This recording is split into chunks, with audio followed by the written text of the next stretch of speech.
नमस्कार मित्रांनो, तुमचे आपल्या भयाण प्रवासामध्ये स्वागत आहे। आपल्या चॅनलला लाईक करायला विसरू नका। नवीन असाल तर चॅनलला सबस्क्राइब करायला अजिबात विसरू नका। चला तर मग आपल्या भयाण प्रवासाला सुरुवात करूया।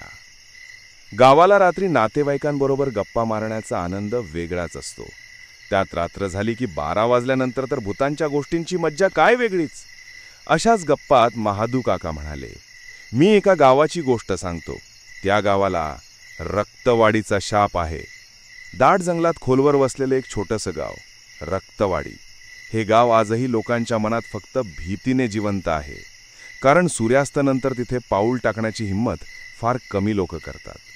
बाहेरून बघायला हे गाव अगदी साधं वाटतं, पण त्याच्या इतिहासात असं काही लपलं आहे की ज्या आठवणीनेही माणसाच्या अंगावर काटा येतो। सुमारे 100 वर्षांपूर्वी रक्तवाडी गजबजलेलं होतं। नारळाची झाडं, हिरवीगार शेतं, कोकणी वाडे, सगळं स्वर्गासारखं। गावाचा जमीनदार रघुनाथ देशमुख हा त्या काळाचा सर्वेसर्वा होता। त्याच्याकडे भरपूर शेतजमीन, गायी, म्हशी आणि गावातील जवळजवळ सगळ्या लोकांवर कर्ज होतं। रघुनाथ क्रूर आणि लोभी होता। शेतकऱ्यांना तो पगार देईना आणि जो कोणी विरोध करायचा त्याच्यावर तो अन्याय करत असे। 5 गरीब शेतकरी गणपत, भीमा, सुक्या, लहानू आणि रामू यांनी एकदा आपले मेहनताने मिळवायचे पैसे मागितले। रघुनाथला हे अजिबात रुचलं नाही। एका काळोख्या रात्री त्याने आपले 2 माणसे घेऊन त्या 5ही शेतकऱ्यांची निर्दयपणे हत्या केली। त्यांचे मृतदेह गावातील जुन्या विहिरीत टाकले। दुसऱ्या दिवशी गावावर भीषण वादळ आलं। काळे ढग, लालसर आकाश आणि विजांचा कडकडाट। लोकांनी विहिरीत तरंगणारे 5ही मृतदेह पाहिले। गावातील एका म्हाताऱ्याने रडत रडत भाकीत केलं, ही 5 जीव गावाला कधीच क्षमा करणार नाहीत। रक्ताचं पाप नेहमी रक्त मागेल।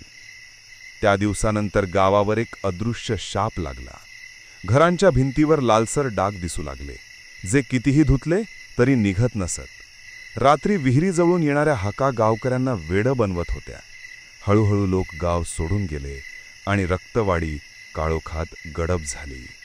100 वर्षानंतर पुण्यात शिकणारे 4 मित्र विनय, अजित, सायली आणि मिहीर एकदा जुन्या भूतांच्या कथांवर गप्पा मारत होते।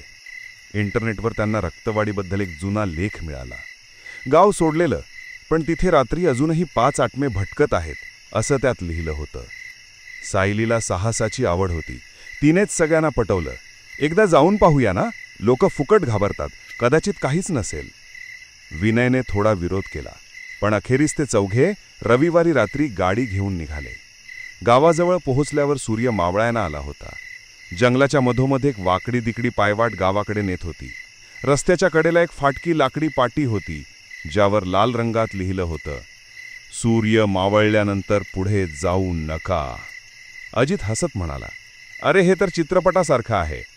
सायलीने पाटीकडे दुर्लक्ष करत पुढे पाऊल टाकलं।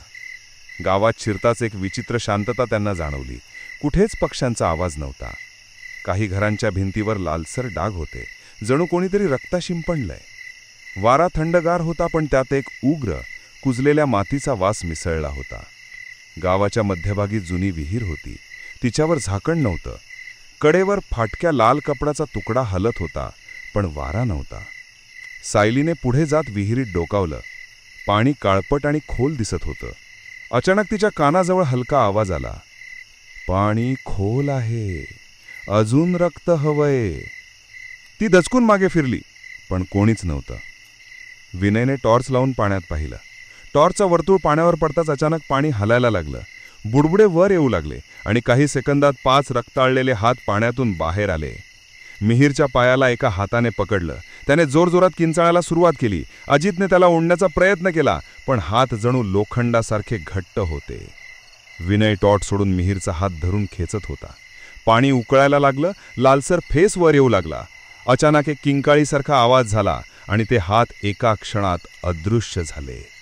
मिहीर थरथरत जमिनीवर कोसळला। त्याच्या पायावर 5 पंजाचे निशाण उमटले होते।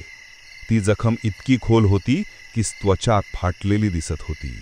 सायलीने रडतच त्याच्या पाय पुसायचा प्रयत्न केला, पण जखमेतून काळसर रक्त झिरपत राहिलं। अचानक संपूर्ण गावभर एकाच वेळी हळू आवाज घुमू लागला, आम्हाला न्याय द्या, आमचं रक्त अजून तहानलेलं आहे. आवाज कुठून येतो हे समजत नव्हतं. घरांच्या फाटलेल्या खिडक्यांतून नालसर उजेड चमकत होता, पण तिथे दिवा नव्हता. सायलीने घाबरून विनयचा हात पकडला. इथून लगेच निघूया. ते चारही गाडीच्या दिशेने धावत होते. मागून पायऱ्या वाजल्यासारखा आवाज येत होता, जणू कोणी त्यांच्या मागे धावतंय. गाडीपर्यंत पोहोचून त्यांनी इंजिन सुरू केलं.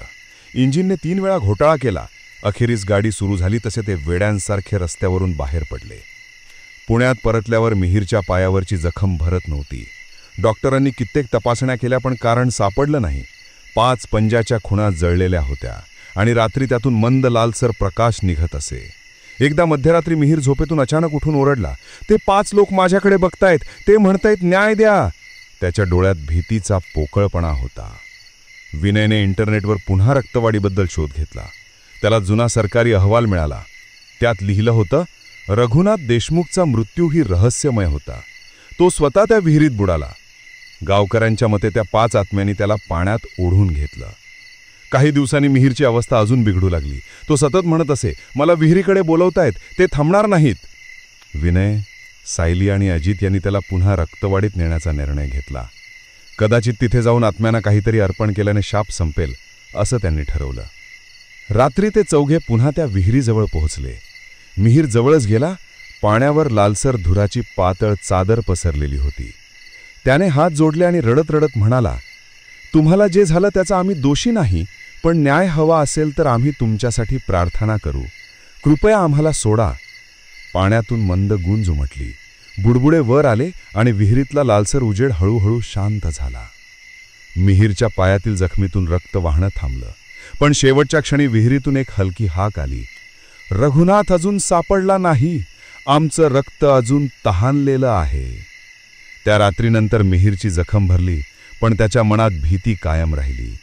विनय, सायली आणि अजितसुद्धा त्या अनुभवाने हादरले. ते कोणालाही रक्तवाढीबद्दल काही सांगत नाहीत, पण त्यांच्यात एक सामायिक रहस्य आहे. गाव अजूनही तसाच आहे, निर्जन, शांत आणि लालसर. रात्रीच्या वेळी तिकडे गेलात तर कदाचित तुम्हाला देखील कोणीतरी कानाशी फुसफुसताना ऐकू येईल, "आम्हाला न्याय द्या. आमचं रक्त अजून तहानलेलं आहे."